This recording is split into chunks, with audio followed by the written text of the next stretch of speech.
வணக்கம். ஜூன் 27, 2025 இந்திய பங்குச்சந்தை நகர்வுகளை பத்தி கொஞ்சம் ஆழமா பார்க்கலாம் வாங்க.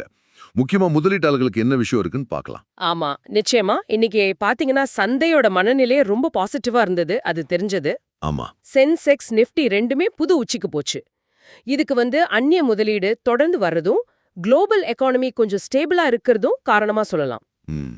அப்புறம் இந்தியா VIX குறைஞ்சிருக்கு பாருங்க, அதுவும் முதலீட்டாளர்கள் கொஞ்சம் நம்பிக்கையா இருக்காங்கன்னு காட்டுது. சரி. இதெல்லாம் கொஞ்சம் விளக்கமா பார்க்கலாம். சென்செக்ஸ் 303 பாயிண்ட்ஸ் ஏறி 9405.90ல க்ளோஸ் ஆச்சு. நிஃப்டி 50 89 பாயிண்ட்ஸ் ஏறி 25637.80. இது 4வது நாளா ஏறுது. இது முதலீட்டாளர்களுக்கு என்ன சொல்லுது?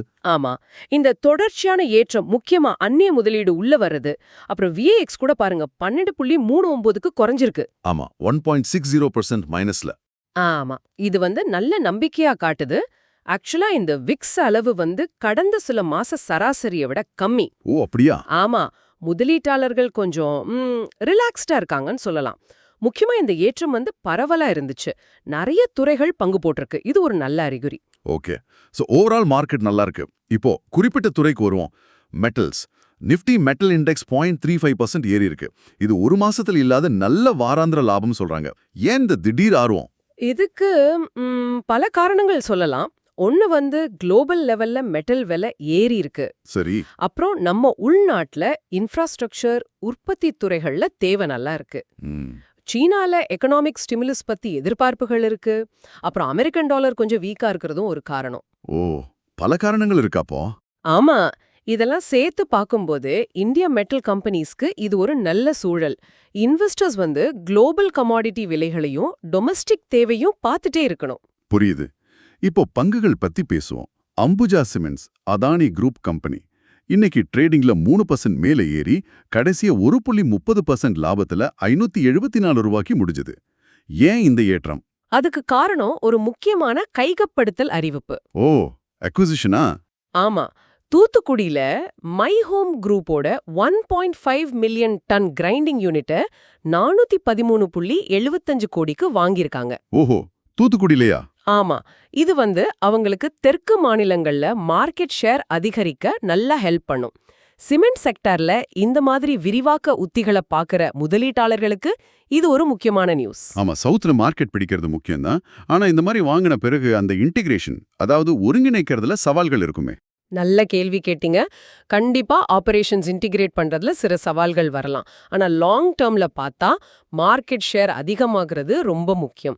இந்த அக்விசிஷன் எப்படி போகுதுன்னு முதலீட்டாளர்கள் கவனிக்கணும். சரி, மெட்டல் துறை நல்லா இருக்குன்னு சொன்னீங்க.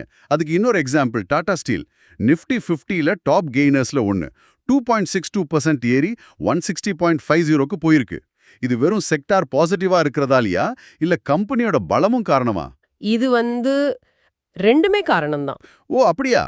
ஆமா, மெட்டல் செக்டார் நல்லா இருக்கிறத தாண்டி டாடா ஸ்டீலுக்குன்னு ஒரு வலுவான மார்க்கெட் பொசிஷன் இருக்கு. கலிங்க நகர் எக்ஸ்பான்ஷன் வேலைகள் போயிட்டு இருக்கு. அப்புறம் உள்நாட்டுல ஸ்டீல் தேவை நல்லா இருக்கு. ஏப்ரல் 2025ல பாத்தீங்கன்னா போன வருஷத்தை விட 4.6% வளர்ச்சி. சோ இந்த அடிப்படை காரணங்களும் பங்குக்கு சப்போர்ட்டா இருக்கு. முதலீட்டாளர்கள் இதையும் எக்ஸ்பான்ஷன் எப்படி போகுதுங்கிறதையும் கவனிக்கணும். சரி, இப்போ ஒரு பேலன்ஸ்டு வியூக்காக கொஞ்சம் இறங்கின பங்க பத்தி பாப்போம். மார்க்கெட் பொதுவா நல்லா இருந்தும் ஐஷர் மோட்டார்ஸ், ராயல் என்ஃபீல்ட் பண்றாங்களா அவங்க. ஆமா, அவங்க பங்கு 0.16% குறைஞ்சு 5603.00 முடிஞ்சிருக்கு. நிஃப்டி 50ல இது ஒரு டாப் லூசர். ஏன் இப்படியாச்சு? இதுக்கு பாத்தீங்கன்னா ஒன்னு போன வருஷம் நல்லா பெர்ஃபார்ம் பண்ணதால சில பேர் லாபத்தை புக் பண்ணிருக்கலாம். ப்ராஃபிட் புக்கிங் நடந்திருக்கலாம். ஓ, சரி. அது போக டூ வீலர் இண்டஸ்ட்ரியில இன்புட் காஸ்ட், அதாவது மூலப்பொருட்கள் விலை ஏறுறது பத்தின ஒரு கவலை இருக்கு. ஆமா, அது இருக்கு. இதனால வண்டி விலை ஏறுமோங்கிற ஒரு பயம் அது ஷார்ட் டேர்ம்ல பங்குக்கு கொஞ்சம் பிரஷர் கொடுக்குது. இது ஒரு முக்கியமான விஷயம். ஓவரால் மார்க்கெட் நல்லா இருந்தாலும் குறிப்பிட்ட துறை சார்ந்த பிரச்சனைகள் இருக்கலான்னு இது காட்டுது. புரியுது.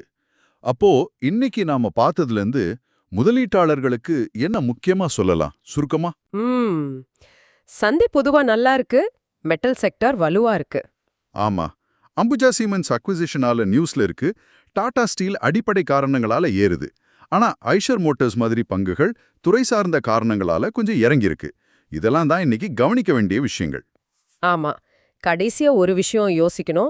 ஓவரால் மார்க்கெட் சென்டிமெண்ட் நல்லா இருந்தாலும், ஒவ்வொரு பங்கோட செயல்பாடுங்கிறது அந்தந்த கம்பெனியோட அக்விசிஷன், தேவை, செலவு அழுத்தம் மாதிரி குறிப்பிட்ட விஷயங்கள பொறுத்து மாறுது. கரெக்ட். இந்த சின்ன சின்ன வித்தியாசங்கள புரிஞ்சுக்கிட்டா தான் நல்ல முதலீட்டு முடிவுகள் எடுக்க முடியும். இந்த மாதிரி வேற வேற பங்குகள் வேற வேற மாதிரி போறதுக்கு பின்னால இருக்கிற பொதுவான ட்ரெண்ட் என்னன்னு நீங்களே கொஞ்சம் யோசிச்சு பாருங்க. இந்திய பங்கு சந்தை அப்டேட்டுகளுக்காக சப்ஸ்கிரைப் பண்ணி பெல் ஐகானையும் கிளிக் பண்ணுங்க.